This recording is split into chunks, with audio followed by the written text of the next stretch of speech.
Olá pessoal, bem-vindos ao canal Rompa Suas Barreiras Mentais. Me chamo José Neto e hoje falaremos sobre a taxa Selic, que atualmente está a 2,25%. O principal foco desse vídeo é entender o porquê disso e como se proteger. A renda fixa está cada vez menos fixa e não tão atrativa. Estamos dando dinheiro ao banco para fazerem dinheiro com nosso capital, sem termos um retorno considerável. Se está cansado disso, aprenda como funciona a renda variável de forma simples e prática. Atente-se aos canais de comunicação do Rompa Suas Barreiras Mentais, que estaremos dispostos a te ajudar com isso. Bem, vamos lá. Após a leitura de um relatório da Speech, realizado por Guilherme Cadonhoto, um especialista em renda fixa, deu um breve insight sobre tudo o que está acontecendo nesse momento e venho compartilhar essa ideia. Primeiramente, temos que entender o porquê desse derretimento da taxa-mãe Selic e o grande retrocesso que estamos passando. No cenário atual, muitas empresas têm se adaptado ao home office, por exemplo. Porém, sabemos que essa não é a realidade da maioria dos brasileiros. Na verdade, não somente dos brasileiros, mas da maioria das pessoas no mundo. A maioria dos serviços foram obrigados a pararem suas atividades econômicas, como, por exemplo, salões de beleza, restaurantes, bares, cinemas e até mesmo os shoppings, passatempo prediletos brasileiros. E o impacto está tão forte em nossas vidas, mesmo que alguns não queiram enxergar isso, e a queda da renda da população foi tão intensa que as medidas adotadas pelos governos e os bancos centrais em todo o mundo têm feito nós perdermos o parâmetro sobre o que é dinheiro.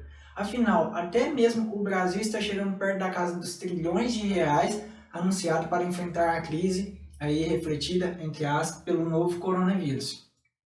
E esses impactos no PIB, taxas de desemprego e produção industrial, dentre outros indicadores de atividade, devem ser brutais, tal como muitos especialistas têm se comparado o momento atual com a grande crise de 1929.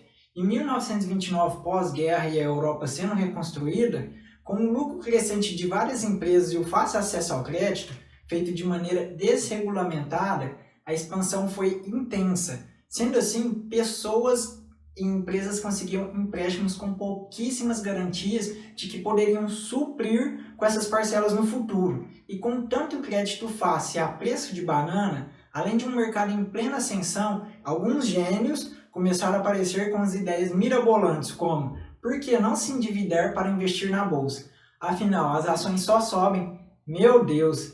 Daí, o preço das ações nessa época embutia crescimento dos lucros a perder de vista.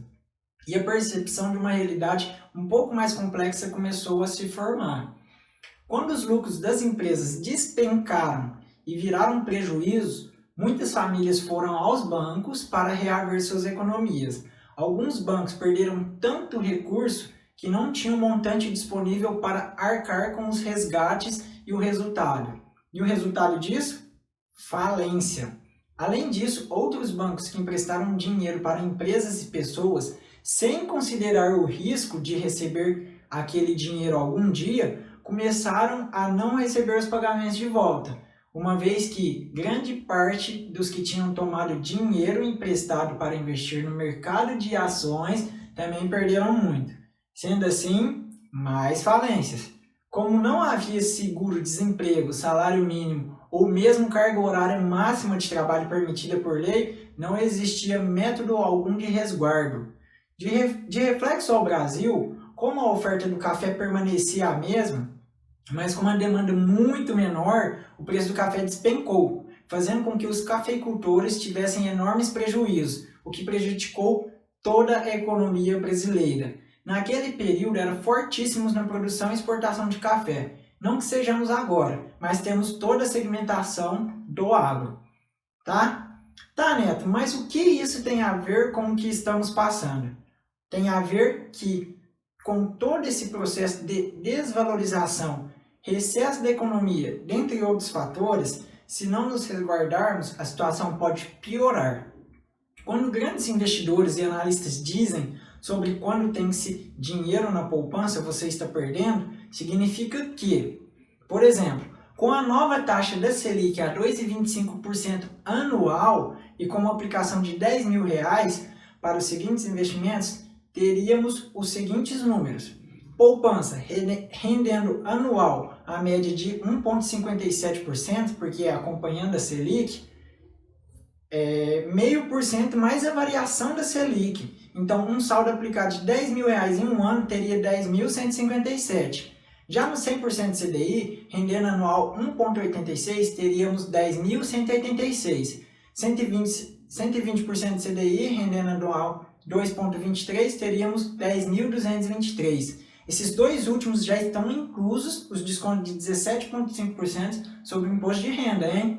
Então, como vimos aqui, não estamos ganhando dinheiro com renda fixa, principalmente se existem aquelas taxas administrativas de banco. Venha estudar conosco do Rompa Suas Barreiras Mentais, que explicaremos passo a passo sobre conteúdo de educação financeira para que você consiga se proteger. Então, não deixe de seguir a gente e também dê o joinha. Muito obrigado!